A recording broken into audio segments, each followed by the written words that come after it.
yazdım gözyaşımla, bilmem okur anlar mısın? Derd anlattım satır satır, bilmem bana yanar mısın?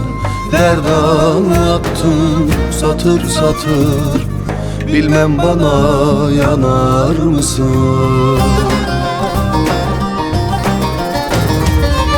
Sevdan başımda dolanır, aşım kedere bulanır.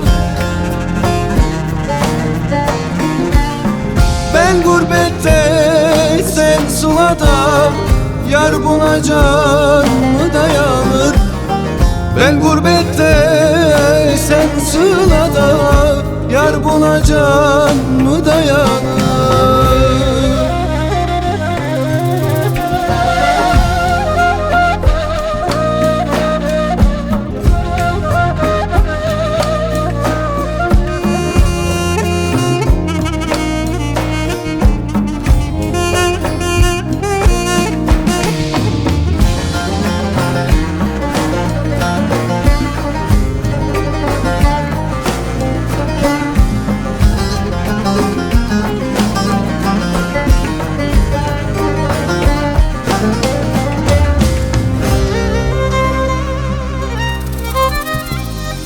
Ömrüm biter varamazsam, kollarıma saramazsam,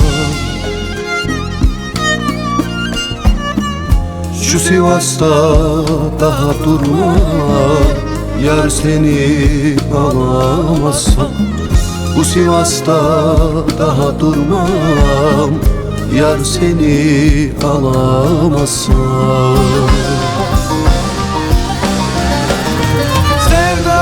Başımda dolanır, aşım kedere bulanır.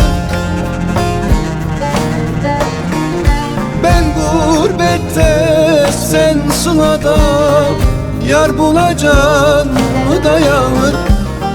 Ben gurbette, sen sılada, yar bulacan mı dayanır? Sevdan başımda dolanır, aşım